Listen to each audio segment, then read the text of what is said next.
나이가 들수록 돈은 숫자가 아니라 감정이 됩니다.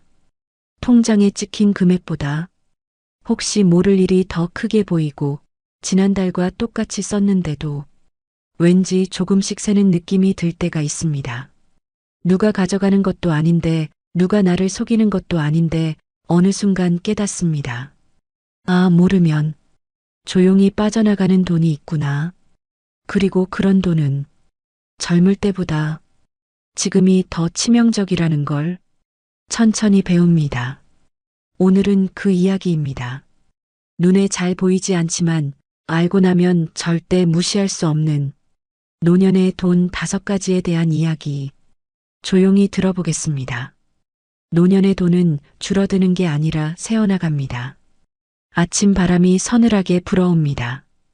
단지 안 작은 공원에는 늘 같은 시간에 같은 사람들이 보입니다. 정자 어르신은 오늘도 베이지색 카디건을 여미며 벤치에 천천히 앉습니다.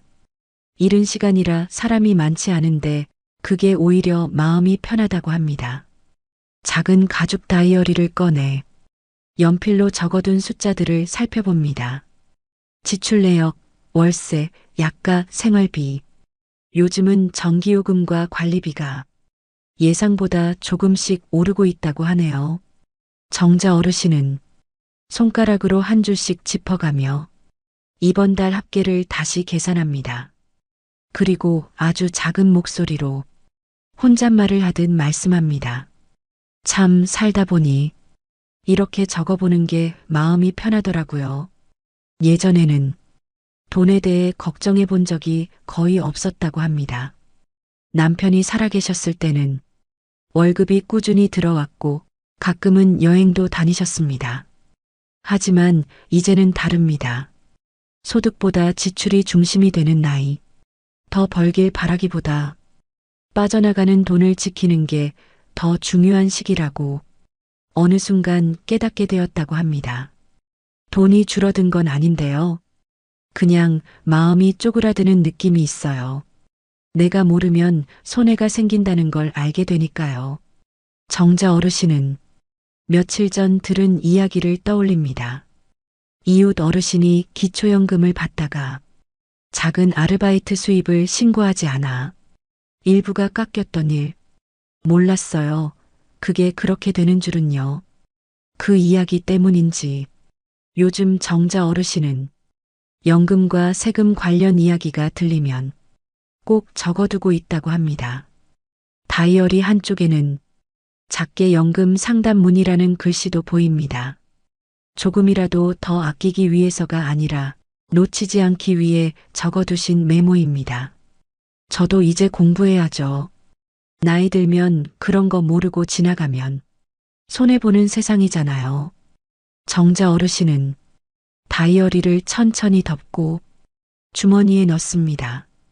오래된 단지 나무 사이로 햇빛이 조금 더 비치기 시작합니다. 언제나 그렇듯 오늘도 작은 걸음으로 하루를 시작합니다. 같은 단지 그리 멀지 않은 곳에서는 영수 어르신이 천천히 걷고 계십니다. 부부가 사는 30년 된 아파트. 창문이 조금 낡았지만 두 분이 함께 세월을 쌓아온 공간이라 아끼며 살아가고 있다고 합니다. 오늘은 병원 예약이 있는 날이라 아침 산책 대신 정장을 입으셨습니다. 외출할 때는 늘 옷매무새를 정갈하게 하시는 성격입니다. 나이가 들어도 단정해야 한다는 생각 때문이죠. 엘리베이터에서 동네분과 인사를 나누며 짧게 웃으셨습니다. 요즘 병원비가 좀 나와서요. 그래도 움직일 수 있을 때 부지런히 다녀야죠. 산책 대신 버스를 타고 근처 대학병원으로 향합니다. 병원 대기실에서 영수 어르신은 작은 노트를 꺼내 오늘 지출을 미리 적어봅니다. 교통비, 진료비, 약값. 예전엔 신경 쓰지 않던 금액이었지만 최근엔 이 비용이 노년 생활비의 중요한 항목이 되었다고 합니다. 돈이 없어서가 아니라 한 달 예산이 있으니까요. 병원비가 늘어나면 다른 데를 줄여야 하고요. 의사 상담을 마치고 나오자 아내분에게 전화가 옵니다. 여보, 점심은 집에서 먹어요. 오늘은 저녁에 김치찌개 끓일게요. 목소리가 밝습니다. 둘이서 조용히 웃음으로 통화가 끝납니다.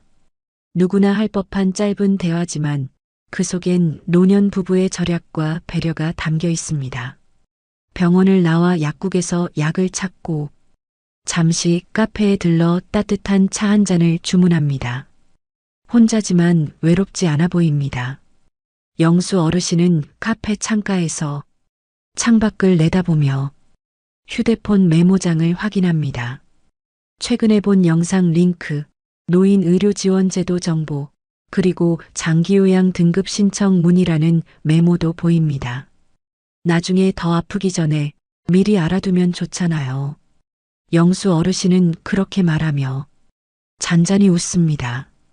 불안하지 않기 위해 스스로 준비하는 삶. 커피잔을 천천히 비우고 밖으로 나오는 영수 어르신의 걸음은 조금은 느리지만 확고하게 앞으로 나아갑니다. 햇살이 단지 전체를 밝히기 시작합니다. 정자 어르신과 영수 어르신, 서로 다른 일상 속에서 공통된 마음을 품고 계십니다. 노년의 돈은 줄어드는 게 아니라 모르면 새어나가는 것이라는 사실. 그래서 오늘도 조금씩 적어보고 조금씩 배워보고 조금씩 챙겨봅니다. 그렇게 하루를 살아내는 사람들의 모습은 조용하지만 참 단단해 보입니다. 지금이라도 알면 괜찮아요. 천천히 해도 됩니다. 노년의 지혜는 많은 것을 얻는 데서 시작되지 않습니다. 놓치지 않는 것에서 시작됩니다. 연금은 기다리는 돈이 아니라 챙기는 돈입니다. 늦은 아침 동네 복지관 상담실 앞 의자에 이말순 어르신 76이 살며시 앉습니다. 작은 파우치에서 메모지를 꺼내 몇 번이나 접힌 종이를 펴봅니다.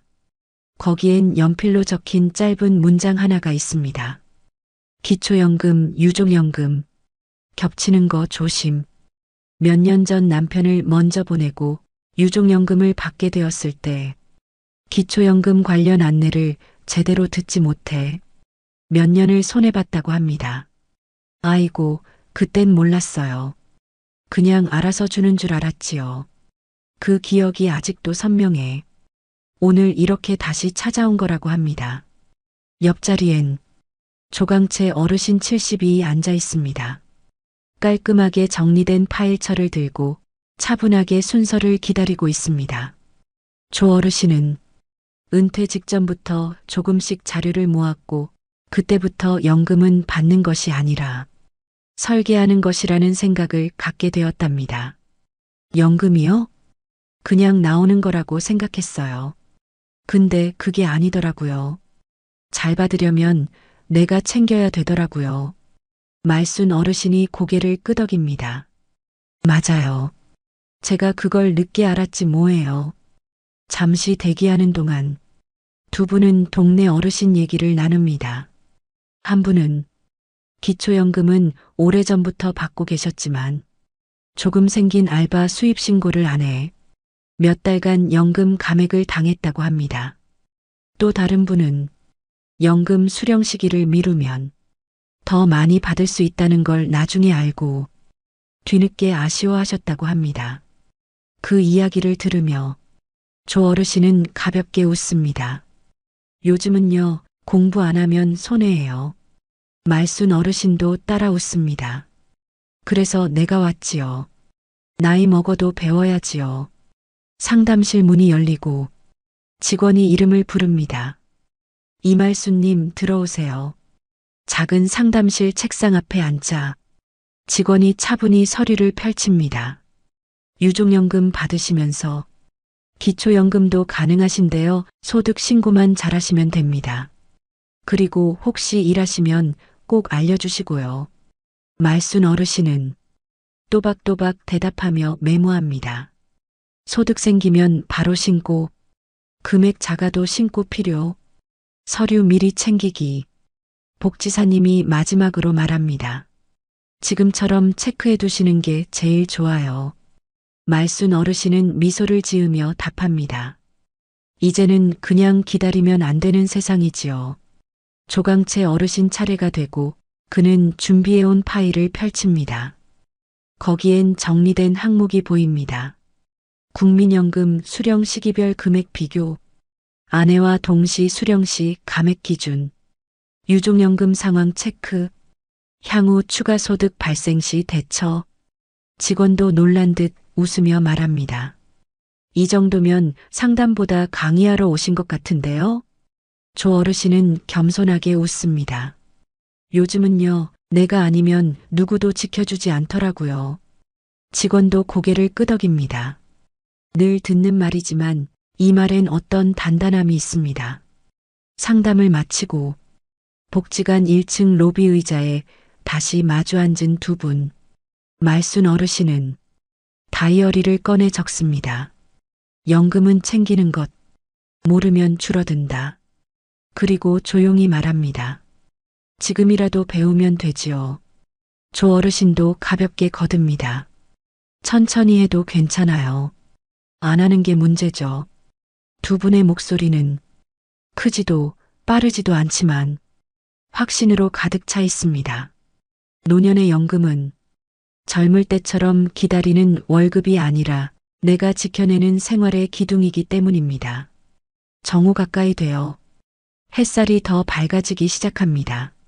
말순 어르신은 가방을 살며시 닫고 일어서기 전 조용히 속삭입니다. 오늘 잘 왔다. 조 어르신도 서서 외투깃을 정리합니다. 네, 오늘은 마음이 든든하네요.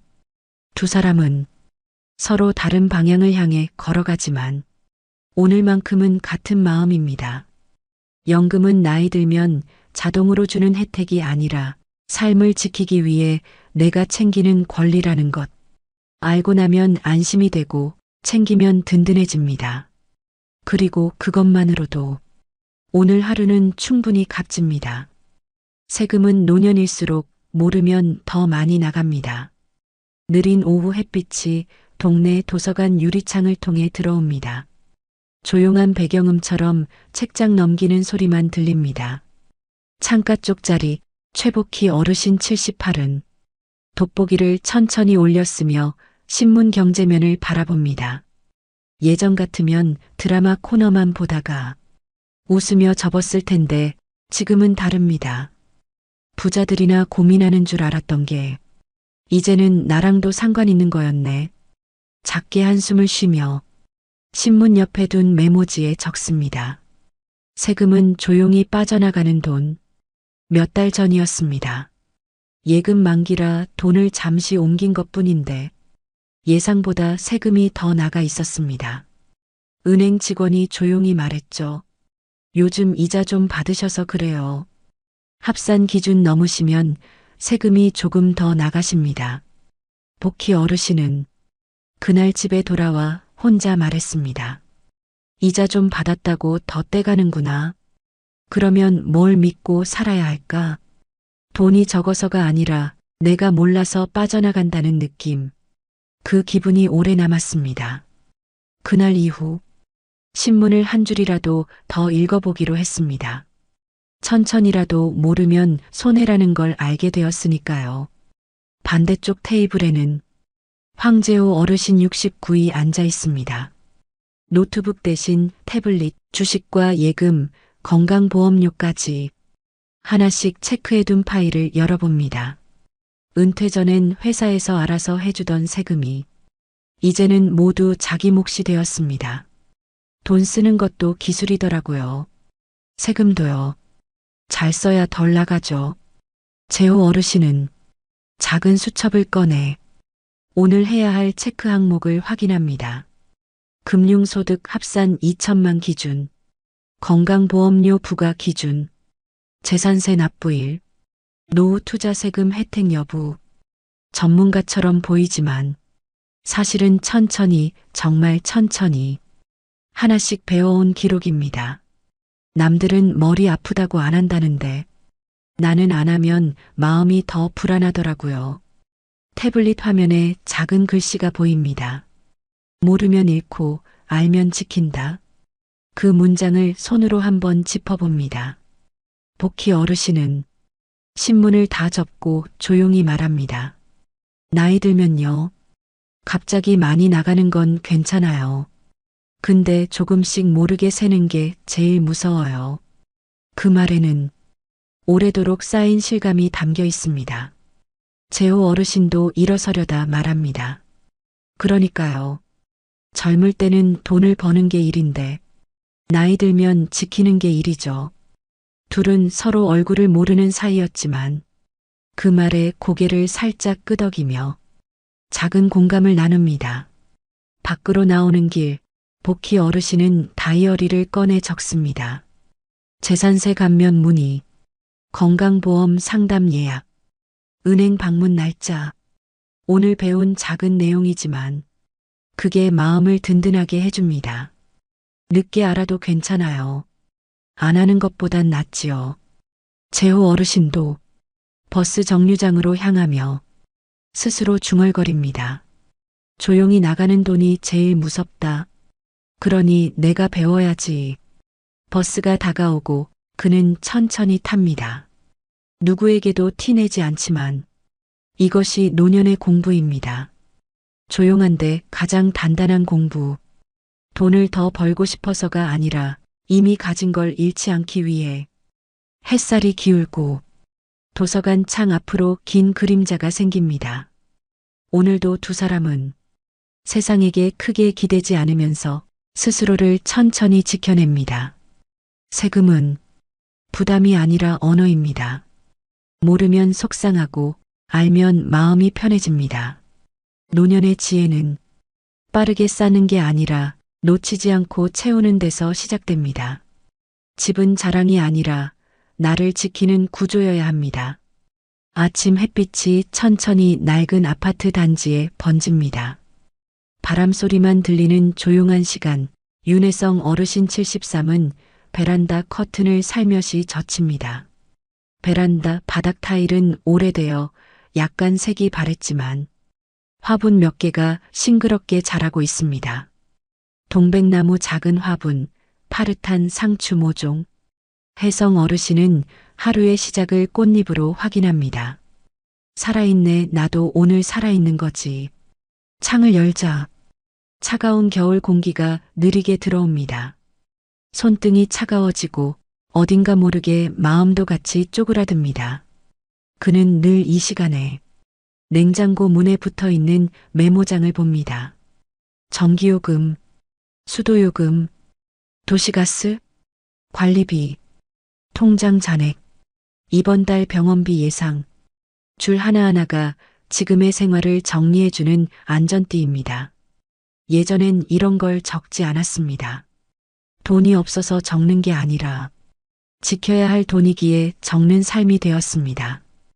혜성 어르신은 조용히 중얼거림처럼 말합니다. 집이 날 지켜줘야 하는데 요즘은 내가 집을 지키는 기분이야. 집값은 많이 오르긴 했습니다. 뉴스에서는 부동산 이야기가 매일같이 나오고 젊은 사람들은 집 사야 한다며 바쁩니다. 하지만 혜성 어르신에게 중요한 건 그런 숫자가 아닙니다. 이곳에서 매달 나가는 비용이 내 마음을 흔들지 않아야 한다는 사실. 주방으로 걸어가 식탁에 앉습니다. 최근에 배송된 관리비 고지서를 펼쳐봅니다. 종이에서 살짝 냄새가 납니다. 잉크 냄새와 종이 냄새, 동시에 묘한 감정. 작은 숫자가 적혀 있지만 그 숫자들이 혜성 어르신의 마음에 파도처럼 다가옵니다. 지난달보다 6,800원이 올랐습니다. 아무것도 아닌 숫자. 그러나 노년에는 조금씩이 가장 무서운 크기입니다. 그는 손끝으로 종이를 천천히 쓸고 살짝 고개를 숙입니다. 내가 힘들어서가 아니라 이게 앞으로 더 오르면 어떡하지? 그게 걱정이야. 이곳에서 30년을 살았습니다. 아내와 함께 웃으며 그림도 걸고 아이들 키우며 손때 묻은 벽. 장마 때 물이 새던 곳도 알고 겨울에 햇빛이 잘 드는 자리도 압니다. 집이란 건 참 묘하지. 익숙함이 행복이고 익숙함이 짐이기도 해. 그는 작은 다이어리를 꺼내 적습니다. 유지 가능한 집인가? 관리비 조절 방법. 이사 생각 해보기. 주택연금? 공공임대? 글 앞에 물음표가 있는 이유는 답을 몰라서가 아니라 쉬운 답이 없다는 걸 알기 때문입니다. 같은 시간 근처 오래된 카페에서는 오만식 어르신 75이 따뜻한 모가차를 천천히 저어 마십니다. 창밖을 바라보며 손에 쥔 연금 안내 책자를 펼칩니다. 깨끗하게 접힌 모서리 몇 번이나 읽은 티가 납니다. 집 하나 가지고 뭐 하나. 필요할 땐 돈이 되어줘야지. 몇 달 전 아내가 무릎 수술을 했습니다. 수술비와 재활치료비, 카드를 쓸 때마다 가슴이 철렁했습니다. 그때 처음으로 만식 어르신은 깊이 느꼈습니다. 집은 자랑이 아니라 대비다. 평생 자식에게 집 하나 남겨주면 부모 역할 다한 거라 생각했습니다. 아내도 그랬습니다. 하지만 병원 복도에서 기다리던 어느 날 동년배 남성이 말했습니다. 집은 애들 거 아니에요. 집은 아프고 힘든 날. 우리가 기대는 마지막 보험이지요. 그 말에 가슴이 툭 내려앉았습니다. 카페에서 집으로 돌아가는 길, 만식 어르신은 계단을 천천히 오릅니다. 무릎이 약간 뻐근합니다. 아, 나도 이제 예전 같지 않구나. 문을 열자 아내가 웃으며 맞습니다. 오셨어요? 우리 집이 최고죠? 그 말에 만식 어르신도 웃지만 속으로는 천천히 생각합니다. 집이 최고이려면 우리가 편해야 하지. 저녁 밥상을 준비하며 아내가 말합니다. 여보, 우리 이사 생각은 조금 더 해볼까? 만식 어르신은 고개를 끄덕입니다. 응, 욕심 없이 우리한테 좋은 방식으로. 그리고 아내가 깜빡 웃습니다. 그래요. 남들 눈 말고 우리 눈으로. 그 순간 부엌의 오래된 형광등 불빛마저 따뜻하게 느껴집니다. 집이란 게 참 이상합니다. 벽과 천장이 전부가 아닌 공간. 기억이 쌓여서 정이 되고 정이 쌓여서 책임이 됩니다. 하지만 노년의 집은 책임만 있어서는 안 됩니다. 지켜주는 집이어야 합니다. 지켜야만 하는 집이 아니라. 오늘 밤 혜성 어르신은 침대에 누워 천장을 바라봅니다. 그리고 속삭입니다. 집이 날 버티게 해주는 곳이면 좋겠다. 만식 어르신 역시 조용히 가슴에 손을 얹습니다. 부담 없는 집, 편한 집. 그래야 우리가 오래 웃지. 두 사람은 서로 모르는 사이입니다. 하지만 같은 세대를 살며 같은 깨달음에 닿았습니다. 집은 부자가 되는 목적지가 아니라 흔들리지 않고 쉬어갈 자리입니다. 평수보다 평안, 면적보다 마음, 자랑보다 안도. 노년의 집은 크게 옮기지 않아도 됩니다. 단지 내가 편하고 숨 쉴 수 있는 곳이면 됩니다. 오늘도 두 분은 그 진리를 천천히 배우고 있습니다. 놓치지 않기 위해, 더 짐지지 않기 위해 집이 아니라 살 자리를 선택하려 하고 있습니다. 그리고 그 다짐 하나만으로도 오늘은 괜찮습니다. 내일도 천천히 내 호흡으로 걸어갈 수 있으니까요. 복지는 부탁이 아니라 평생 일한 사람들이 받을 권리입니다. 강혜란 어르신 80은 천천히 보온 도시락 뚜껑을 열어 따뜻한 미음을 한 숟가락 떠넣습니다. 입안에서 미음이 부드럽게 퍼지지만 마음은 쉽게 따뜻해지지 않습니다. 그녀는 혼잣말처럼 중얼거립니다. 그땐 왜 그렇게 부끄러웠을까? 몇 달 전 허리가 아파 병원을 자주 다녔던 때가 있습니다. 물리치료와 약값이 생각보다 들었고 가끔은 교통비조차 아까웠습니다. 그러다 동네 약사에게 들었습니다. 어르신, 장기요양 등급 신청해 보셨어요? 도움도 받을 수 있는데. 그 말을 듣는 순간 애란 어르신은 고개를 저었습니다. 애인은 아직 괜찮아. 누가 날 도우면 민폐지. 집으로 돌아오는 길 무거운 장바구니를 들고 숨이 차올랐습니다. 계단을 오르며 손잡이를 꽉 쥐었습니다. 발목이 욱신거렸고 손등에 핏줄이 붉어져 보였습니다. 문을 닫고 기대앉던 순간 문득 눈물이 고였습니다. 왜 이렇게 버티는 게 자랑이라고 믿었을까? 이웃에서 함께 아이 키우던 시절 도움을 주고받으며 살던 기억이 떠올랐습니다. 그땐 서로 기대는 게 자연스러웠는데 노인이 되고 나니 기댄다는 것이 죄가 된 듯 느껴졌습니다.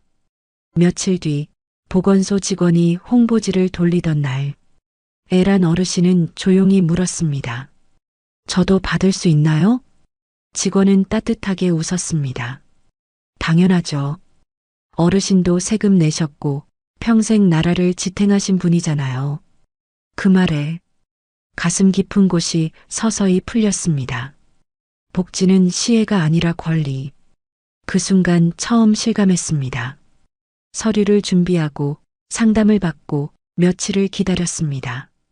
그리고 어느 아침 정식으로 돌봄 서비스가 시작되던 날 요양보호사분이 문 앞에 서 있었습니다.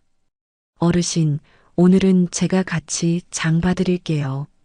애란 어르신은 눈시울이 뜨겁게 젖었습니다. 혼자 하는 게 강한 게 아니었구나. 누군가의 손을 잡는 게 살아가는 방법이었구나. 지금 애란 어르신은 일주일에 2번 도움을 받으며 조금 편안한 일상을 보냅니다.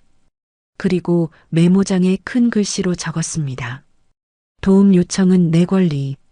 같은 동네 정문석 어르신 68은 오늘도 복지관 안내 게시판을 유심히 봅니다. 휴대폰으로 사진을 찍고 깔끔한 필기체로 노트에 정리합니다. 문석 어르신은 은퇴하고 시간이 생기자 하나씩 배우기 시작했습니다. 기초연금 신청 절차, 노인 일자리 프로그램, 건강보험료 감경 조건, 장기요양 등급 안내, 치매 검진 무료 지원. 처음엔 자신도 잘 몰랐습니다. 그저 상담을 받았을 뿐. 그런데 알고 보니 주변에 모르는 분이 훨씬 많았습니다. 문석 어르신은 그렇게 말합니다. 우리 어르신들 도와달라는 말보다 안 괜찮은 걸 괜찮다고 하는 게 더 익숙해요. 그래서 그는 카카오톡 단체방을 만들었습니다. 이웃 어르신들을 초대하고 새 제도가 나오면 친절히 알려줍니다. 오늘도 이렇게 적습니다. 미리 알면 덜 아프고 덜 쓰고 덜 힘들다. 복지관 담당자도 말합니다. 정문성님 같은 분이 계셔서 정보가 더 빨리 퍼져요. 정말 감사해요. 문석 어르신은 손살에 치며 웃습니다. 다 저처럼 알았으면 좋겠어서요. 어르신들이 도움받는 게 부끄러운 게 아니라 안 받는 게 더 속상한 거잖아요. 그의 수첩 마지막 쪽에는 이렇게 적혀 있습니다. 도움받는 건 약함이 아니라 지혜. 날이 저물고 노을이 단지를 부드럽게 감싸는 시간. 애란 어르신은 요양보호사의 손을 잡고 천천히 걷습니다. 이제 외출이 무섭지 않습니다. 누군가 곁에 있다는 사실이 세상을 다시 따뜻하게 보이게 합니다. 문석 어르신은 어르신 2분에게 전화를 겁니다. 혹시 이번 달 치매 검진 안내 받으셨어요? 제가 번호 보내드릴게요. 그의 목소리는 경쾌하면서도 묵직합니다. 돌봄을 주는 사람이 된 기쁨이 있습니다. 2 사람은 서로 모르는 사이지만 같은 깨달음을 품고 있습니다. 노년의 도움은 부탁이 아니라 권리. 젊을 때 나라 지탱한 사람들이 이제는 나라가 도와야 하는 순서입니다. 나약해서가 아니라 무능해서가 아니라 당연하기 때문에 평생 일했고 세금 냈고 가정을 지켰고 사람을 키웠습니다. 그 대가로 조금 더 편안한 하루를 누릴 자격이 있습니다.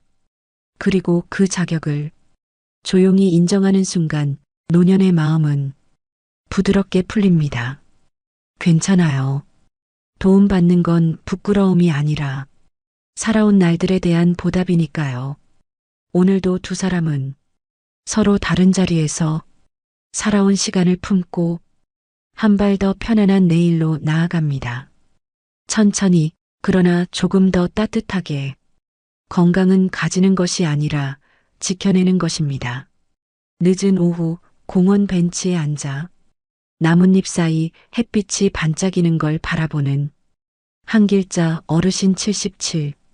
바람이 느리게 지나가고 아이들의 웃음소리가 멀리서 들립니다.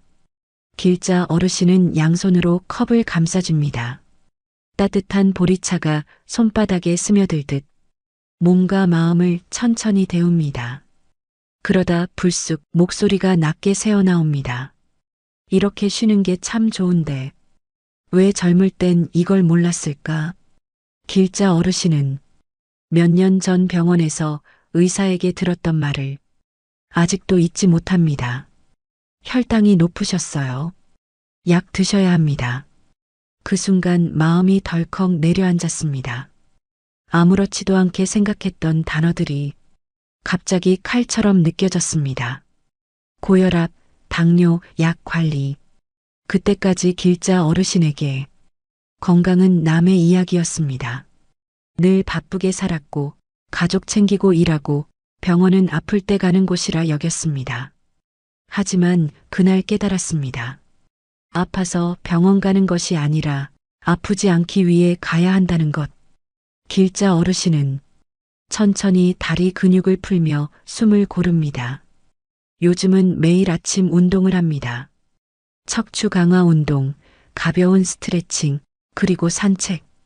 예전처럼 빠르게 걷지는 못합니다. 한 걸음 그리고 또 한 걸음. 숨이 차면 멈추고 바람이 좋으면 오래 서 있습니다. 늦었다고 생각했는데 그래도 해보니까 좋아. 그는 메모장에 붓글씨 같은 글씨로 적어두었습니다. 몸도 사람처럼 챙겨주면 대답한다. 약을 챙겨 먹으며 한 번 더 다짐합니다. 내가 나를 돌보는 건 늦어도 괜찮다.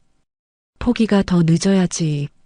공원의 반대쪽 그늘 아래에서 장상도 어르신 73이 물통을 들고 천천히 스트레칭을 합니다. 점잖은 표정, 땀에 젖은 운동복. 세월이 묻혀 있지만 단단함이 남아 있습니다. 상도 어르신은 퇴직한 지 오래지 않았습니다. 퇴직 전부터 생각했습니다. 돈은 다시 벌 수 있어도 건강은 빌릴 수가 없다. 그래서 아침마다 일찍 일어나 근육 운동, 30분 걷기, 그리고 계단 오르기. 사람들은 놀랍니다. 이 나이에 웬 운동이야? 그는 웃으며 말합니다. 이 나이에 해야죠. 상도 어르신의 작은 노트에는 짧은 문장들이 빽빽히 적혀 있습니다. 오늘도 한 번 더 걷기. 몸이 버티면 마음도 버틴다. 피하지 말고 조금 불편하게 살기. 하루라도 멈추지 않기. 그는 늘 말합니다. 노년은 완벽이 아니에요. 그냥 꾸준히 이기는 겁니다. 저녁빛이 공원 나무 사이로 기울 때 길자 어르신과 상도 어르신의 길이 잠시 스칩니다. 모르는 사이지만 걸음소리와 호흡에서 비슷한 결심이 느껴집니다. 길자 어르신이 속으로 말합니다. 지금이라도 하는 게 정말 다행이다. 상도 어르신도 마음속으로 답합니다. 내가 할 수 있을 때 조금씩이라도 하자. 두 사람은 같은 깨달음을 갖고 있습니다. 건강은 노력의 결과가 아니라 포기하지 않은 사람의 선물이라는 것. 운동하는 몸은 감사하고 약을 먹는 손은 책임 있고 하루라도 걸으면 그 하루는 잃지 않은 하루입니다. 해질 무렵 길자 어르신은 집에 돌아와 따뜻한 물에 손을 씻습니다. 거울 속 얼굴이 이전보다 조금 더 부드럽게 보입니다. 내가 나를 아껴야 누구도 날 아끼지. 상도 어르신은 식탁에 놓인 영양제 상자를 정리합니다. 하나씩 챙겨 먹으며 속삭입니다. 내 나이는 건강히 사는 방법이지 숫자가 아니지. 그리고 둘은 서로 다른 집에서 같은 결론에 닿습니다. 노년의 건강은 완벽도 젊음도 경쟁도 아니다. 꾸준함이다. 포기하지 않는 마음이다. 오늘 움직인 사람이 내일도 걸을 수 있다. 조용히 그러나 단단하게.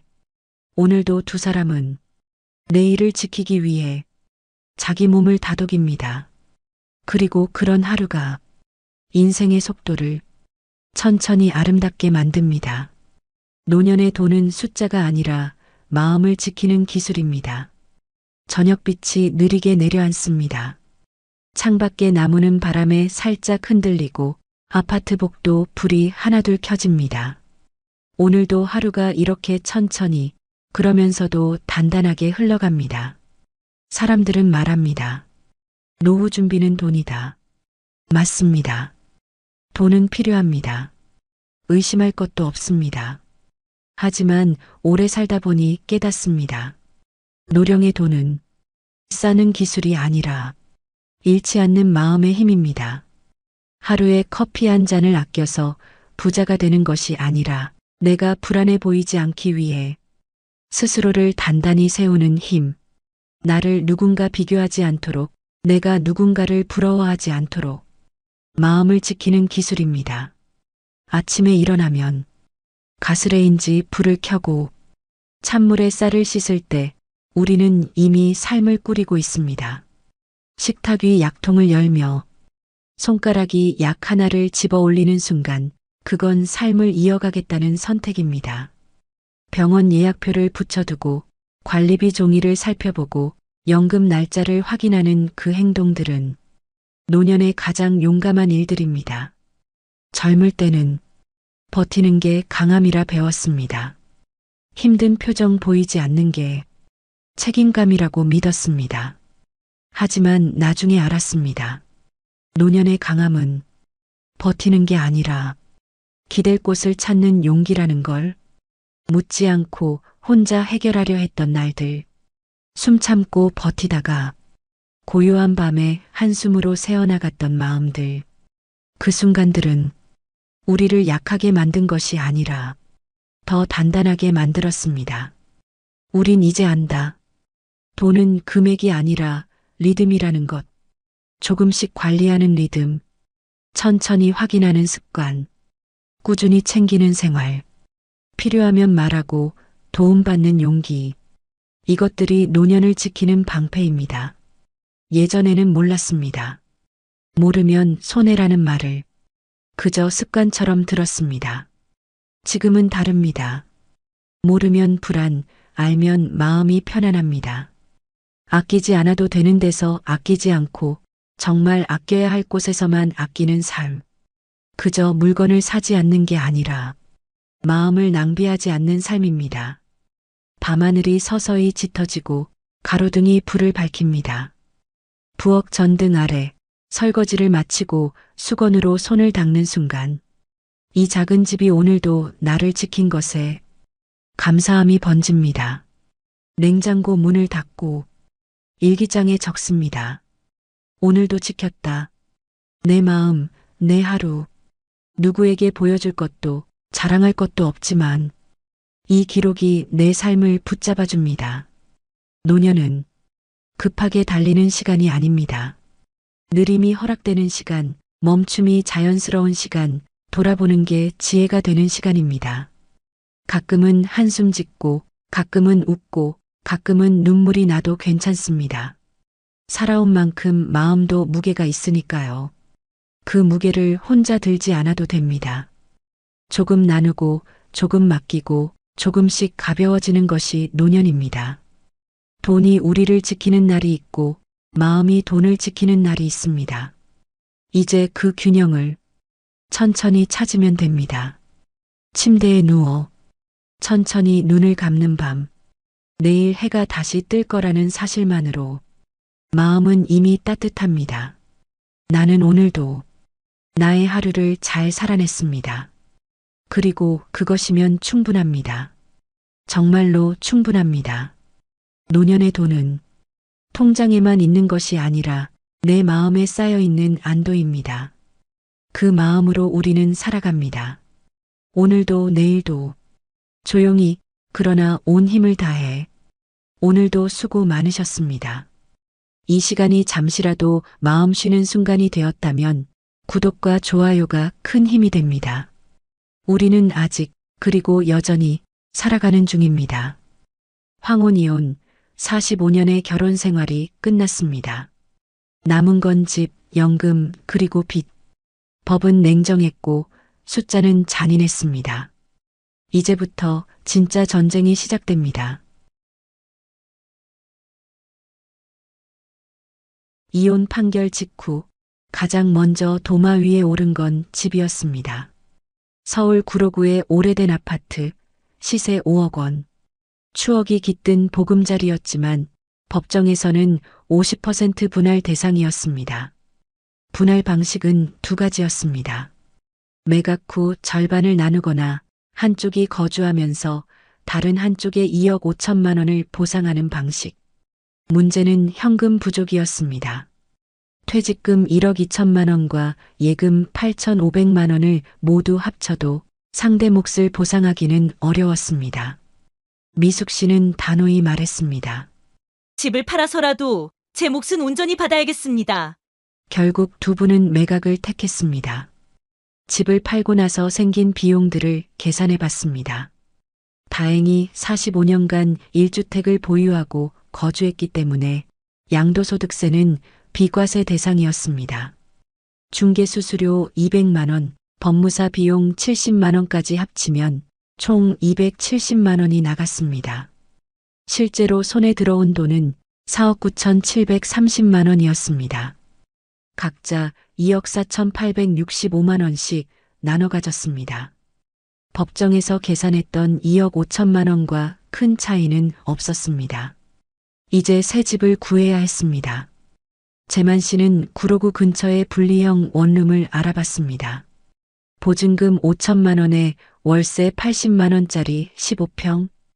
2000년대 초반에 지어진 건물이었지만 혼자 살기에는 충분했습니다. 관리비 5만 원에 수도 전기 가스비까지 합치면 월 12만 원 정도 더 들어갔습니다. 총 주거비는 월 97만 원이었습니다. 미숙 씨는 같은 구로구에서 좀 더 작은 곳을 찾았습니다. 보증금 5천만 원에 월세 65만 원짜리 10평 원룸이었습니다. 90년대에 지어진 오래된 건물이었지만 지하철역과도 가까웠습니다.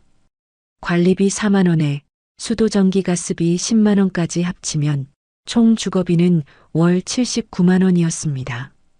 두 사람 모두 집 문제는 해결했지만 보증금과 이사 비용으로 상당한 돈이 들어갔습니다. 하지만 혼자 사는 것은 생각보다 어려웠습니다. 재만 씨는 45년간 아내가 해주던 요리를 이제 혼자 해야 했습니다. 하지만 요리 경험이 전혀 없었습니다. 결국 배달 음식과 외식에 의존하게 되었습니다. 하루 식비만 18,000원씩 들어갔습니다. 한 달이면 54만 원. 서울 물가가 비싸다 보니 식비 부담이 더욱 컸습니다. 더 큰 문제는 건강이었습니다. 기름진 음식을 계속 먹다 보니 소화가 잘 안 되고 체중도 늘어났습니다. 재만 씨는 예전 미숙 씨의 집밥이 그리웠습니다. 미숙 씨는 다른 문제가 있었습니다. 45년간 남편과 함께 살다가 혼자 원룸에 있으니 밤이 무서웠습니다. 작은 소리에도 깜짝깜짝 놀랐고 잠들기가 어려웠습니다. 전구가 나가거나 변기가 막혀도 스스로 해결해야 했습니다. 두 사람 모두 아플 때가 가장 힘들었습니다. 감기라도 걸리면 돌봐줄 사람이 없었습니다. 약국에 가는 것조차 혼자 해야 했습니다. 재만 씨의 월 생활비를 계산해 보니 주거비 97만 원, 식비 54만 원, 취미 및 차량 유지비, 기타 생활비 100만 원까지 합치면 총 251만 원이 들어갔습니다. 1년이면 3,012만 원, 10년이면 3억 120만 원. 계산해보니 6년 정도면 바닥날 상황이었습니다. 미숙 씨는 요리를 할 줄 알아서 식비는 절약했지만 그래도 혼자 장보고 요리하기엔 40만 원은 들어갔습니다. 대신 보안 문제로 택시를 자주 이용했습니다. 주거비 79만 원, 식비 40만 원, 택시비 및 기타 생활비 80만 원까지 합치면 총 199만 원이 들어갔습니다. 1년이면 2,388만 원, 10년이면 2억 3,880만 원. 그녀는 8년 정도는 버틸 수 있을 것 같았습니다. 하지만 두 사람 모두 깨달았습니다. 서울에서 혼자 사는 것이 생각보다 훨씬 비싸다는 것을. 예전에는 두 사람이 함께 써서 모든 비용을 나눠 썼는데 이제는 각자 감당해야 했습니다. 재만 씨는 혼자 중얼거렸습니다. 서울에서 혼자 살기가 이렇게 힘들 줄 몰랐어. 황혼이혼의 첫 번째 현실이었습니다. 재산분할 자체보다는 이후의 생활비 증가가 더 큰 부담이라는 것. 그런데 더 큰 문제들이 기다리고 있었습니다. 연금과 빚에 관한 이야기가 남아 있었기 때문입니다. 집을 나눈 뒤에도 끝이 아니었습니다. 이제는 매달 들어오는 연금을 두고 또 다른 갈등이 시작되었습니다. 재만 씨는 30년간 공무원으로 일하며 성실히 연금을 납부했습니다. 퇴직 후 받게 될 연금이 노후 생활의 버팀목이라고 생각했습니다. 하지만 법원은 이것도 재산분할 대상이라고 판단했습니다. 혼인 기간 동안 납부한 연금은 공동재산. 따라서 절반을 분할해야 한다는 것이었습니다. 재만 씨는 이해할 수 없었습니다. 내가 낸 연금인데 왜 반을 줘야 합니까? 하지만 미숙 씨의 생각은 달랐습니다. 당신이 회사 다니는 동안 내가 집 지켰으니 이 연금도 내 몫이 있어야 한다고 생각했습니다. 법원은 명확하게 판단했습니다. 혼인 기간 중 형성된 연금급여는 부부의 공동 노력으로 만들어진 재산이라는 것. 결국 재만 씨가 받을 연금은 생각보다 크게 줄어들었습니다. 혼자 살기엔 빠듯한 수준이었습니다. 미숙 씨는 그나마 연금을 받게 되었지만 45년간 전업주부로 살아온 그녀에게는 여전히 부족한 금액이었습니다. 두 사람 모두 깨달았습니다. 연금 분할이 이렇게 큰 의미를 갖는다는 것을. 재만 씨는 친구들에게 물어봤습니다. 다들 비슷한 고민을 하고 있었습니다. 연금만으로는 생활이 어려워서 70세가 넘어서도 일을 해야 한다고 했습니다. 미숙 씨 역시 불안했습니다.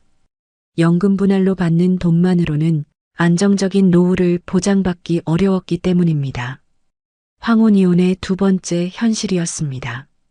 집뿐만 아니라 연금까지 나눠야 하고 각자의 노후 계획이 완전히 바뀐다는 것. 그런데 가장 큰 충격은 아직 남아 있었습니다.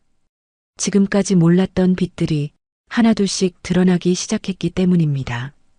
집과 연금을 나눈 뒤에도 문제는 끝나지 않았습니다. 다음 쟁점은 빚이었습니다. 퇴직 후 연금만으로는 생활이 빠듯해 생활비를 메우기 위해 부부 공동 명의로 받은 대출이 있었습니다. 카드 대금, 가전제품 할부금, 의료비 할부까지 여러 빚들이 쌓여 있었습니다. 재만 씨는 주장했습니다. 생활비 때문에 밀린 건데 내가 갚아야 합니까? 변호사는 설명했습니다. 혼인 중 발생한 채무도 공동 책임입니다. 반씩 부담하셔야 합니다. 재산만 나누는 게 아니었습니다. 빚도 절반씩 나눠지는 것이었습니다. 문제는 그 빚들이 생각보다 많았다는 것입니다.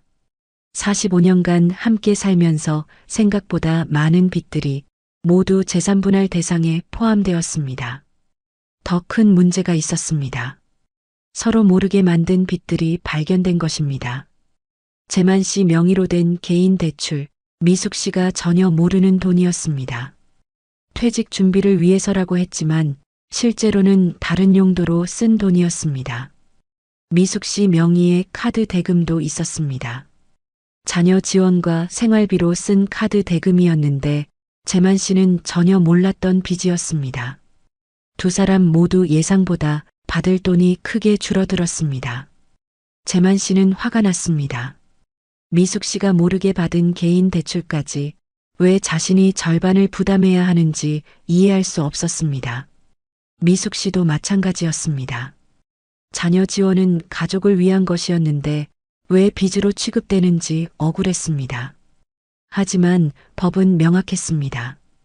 혼인 중 발생한 모든 채무는 용도에 관계없이 공동 책임이라는 것. 변호사가 덧붙였습니다. 앞으로도 새로운 빚이 발견될 수 있습니다. 완전히 정리되려면 시간이 더 걸릴 것 같다고 했습니다. 두 사람은 서로를 의심하게 되었습니다. 혹시 숨겨놓은 빚이 더 있는 건 아닌지 서로를 믿을 수 없게 되었습니다. 45년간 함께 살면서도 서로 모르는 빚이 이렇게 많았다는 사실이 더욱 충격적이었습니다. 재만 씨는 혼자 중얼거렸습니다. 재산을 나누는 것도 서러운데 빚까지 나눠야 하다니. 황혼 이혼의 세 번째 현실이었습니다. 재산 분할은 플러스만 나누는 게 아니라 마이너스도 함께 나누는 것이라는 것. 하지만 여기서 끝이 아니었습니다. 집도 나누고 연금도 나누고 빚도 나눴지만 아직 계산하지 못한 것들이 남아 있었습니다. 바로 혼자 살면서 새롭게 생기는 각종 세금과 의료비 부담이었습니다. 집을 나누고 빚까지 정리했지만 또 다른 문제가 나타났습니다. 바로 세금과 보험료였습니다. 건강보험료는 연금 소득과 재산에 따라 매달 부담이 늘어났습니다. 혼자 살게 되면서 지역가입자가 되었고 보험료도 각자 따로 내야 했습니다. 예전에는 재만 씨 직장 건강보험으로 두 사람이 함께 혜택을 받았는데 이제는 각자 보험료를 내야 했습니다. 게다가 나이가 들수록 의료비가 커졌습니다. 기본 검진은 무료였지만 추가 검사와 약값이 점점 늘어났습니다. 재만 씨는 당뇨약을 먹기 시작했습니다. 월 5만 원 정도의 약값이 추가로 들어갔습니다. 미숙 씨는 무릎이 아파서 정형외과를 다녔습니다. 물리치료비만 월 5만 원에서 10만 원씩 나갔습니다. 기본 검진은 무료였지만 추가 검사 비용과 만성질환 약값, 치과 임플란트나 무릎 수술 같은 큰 지출이 갑자기 생겼습니다. 이렇게 예상치 못한 병원비까지 더해지니 1년에 200만 원에서 300만 원은 금세 나갔습니다. 장기요양보험도 변수가 되었습니다. 등급을 받으면 지원이 가능하지만 등급이 나오기 전까지는 모든 간병비를 자비로 부담해야 했습니다. 재만 씨는 친구의 이야기를 들었습니다. 치매 진단을 받고 요양원에 들어갔는데 월 200만 원씩 든다는 얘기였습니다. 장기요양보험 지원을 받아도 본인 부담금이 상당했습니다. 미숙 씨는 더 걱정이 많았습니다. 혼자 살면서 갑자기 쓰러지면 누가 돌봐줄 것인가 하는 불안감이 컸습니다. 계산기를 두드릴수록 앞으로 20년 노후에 필요한 돈은 생각보다 훨씬 컸습니다. 이렇게 돈이 많이 들 줄 몰랐는데 의료비만으로도 연간 300만 원은 들어갈 것 같았고 건강보험료도 매년 오를 예정이었습니다. 각종 세금까지 고려하면 연금만으로는 턱없이 부족해서 매달 예금을 깨먹어야 했습니다. 두 사람 모두 깨달았습니다. 재산 분할로 받은 돈이 많아 보여도 실제로는 여러 비용들이 빠져나간다는 것을, 노후에는 단순히 생활비만 드는 게 아니라 의료비, 보험료, 세금 등 예상치 못한 지출이 계속 발생한다는 것이었습니다. 황혼 이혼의 네 번째 현실이었습니다. 재산을 나눠받아도 각종 세금과 의료비로 인해 실제 여유는 생각보다 적다는 것. 이제 정말 마지막 이야기가 남아 있었습니다. 법정에서 오간 날선 말들과 되돌릴 수 없는 상처들에 대한 이야기였습니다. 재산 분할 과정에서 가장 아픈 건 돈이 아니었습니다. 법정에서 오간 말들이었습니다. 45년간 쌓인 모든 불만이 변호사를 통해 쏟아져 나왔습니다. 재만 씨 측 변호사가 주장했습니다. 아내분은 45년간 경제활동을 하지 않으셨습니다. 가사노동의 가치를 과대평가해서는 안 됩니다. 미숙 씨는 그 말을 듣고 울었습니다. 45년간 집안을 돌보며 살아온 자신이 한순간에 무가치한 존재가 된 기분이었습니다. 미숙 씨 측 변호사도 반박했습니다. 의뢰인은 시어머니 치매 간병을 5년간 했습니다. 이를 간병인 비용으로 환산하면 수억 원입니다. 재만 씨는 화가 났습니다. 어머니를 돌본 것까지 돈으로 계산한다니 미숙 씨가 이렇게 차가운 사람이었나 싶었습니다. 더 아픈 말들이 오갔습니다. 남편분의 외도 의혹이 있었습니다. 아내분이 집안 경조사비를 과도하게 썼습니다. 45년간 묻어두었던 서로의 상처들이 법정에서 모두 드러났습니다. 재만 씨는 생각했습니다. 정말 이혼해야 하는 걸까? 이렇게까지 서로를 헐뜯어야 하는 걸까? 미숙 씨도 마찬가지였습니다. 한때 사랑했던 사람과 이런 식으로 헤어져야 하는 현실이 슬펐습니다. 45년이 이렇게 끝나는 게 맞나요? 하지만 이미 돌이킬 수 없었습니다. 변호사들은 의뢰인을 위해 상대방의 약점을 계속 공격했습니다. 성인 자녀들도 상처를 받았습니다. 부모님이 법정에서 싸우는 모습을 지켜봐야 하는 것이 괴로웠습니다. 첫째 아들이 말했습니다. 그냥 집에서 얘기하면 안 돼요? 왜 법정까지 와서 이래야 해요? 하지만 두 사람은 이미 서로 대화할 수 없는 상태였습니다. 법정에서 나온 뒤 재만 씨와 미숙 씨는 서로 눈도 마주치지 않았습니다. 45년간 함께 살았던 사람이 이제는 가장 미운 사람이 되어버렸습니다.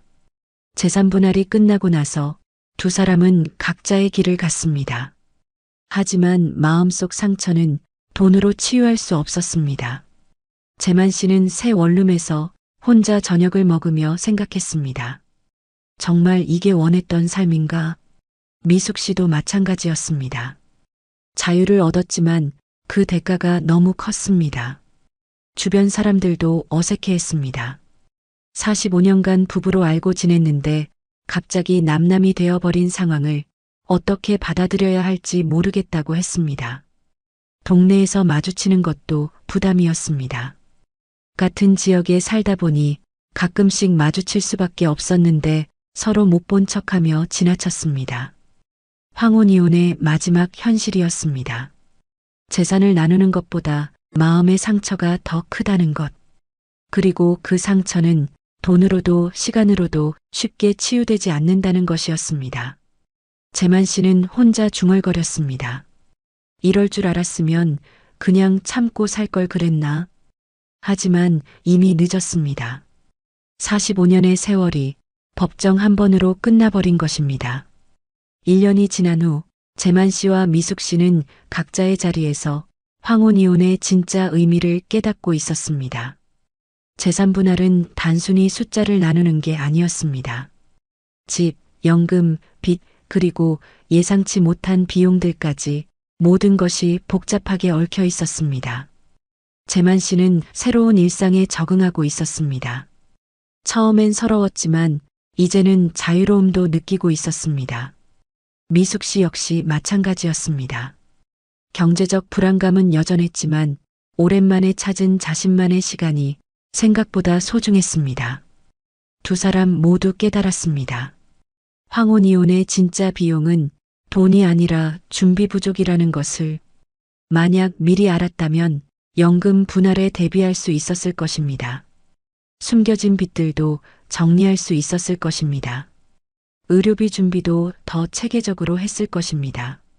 하지만 후회보다는 앞으로가 더 중요했습니다. 재만 씨는 새로운 사람들을 만났습니다. 비슷한 상황의 사람들과 이야기하며 혼자 사는 법을 조금씩 배워갔습니다. 미숙 씨는 봉사활동을 시작했습니다. 오랫동안 쌓인 경험이 다른 사람들에게 도움이 되고 있었습니다. 황혼 이혼을 생각하고 계신다면 이런 점들을 미리 준비해 보세요. 재산 목록을 정확히 파악하고 숨겨진 빚이 없는지 확인하세요. 연금 분할이 어떻게 이루어지는지 알아보고 혼자 살 때의 생활비를 계산해 보세요. 무엇보다 중요한 건 감정적 결정보다는 냉정한 계산과 준비입니다. 오랜 세월이 하루아침에 끝나는 건 생각보다 훨씬 큰 변화입니다. 하지만 그 변화가 반드시 불행을 의미하지는 않습니다. 준비만 잘 된다면 새로운 시작이 될 수도 있습니다. 재만 씨와 미숙 씨의 이야기는 여전히 진행 중입니다. 어려움도 있지만 각자만의 방식으로 적응해 가고 있습니다. 황혼이혼은 끝이 아니라 또 다른 시작일 수 있습니다. 다만 그 시작을 위해서는 충분한 준비와 각오가 필요할 뿐입니다. 이야기가 도움이 되셨다면 구독과 좋아요 부탁드립니다. 여러분의 생각은 어떠신가요? 댓글로 함께 나눠주세요.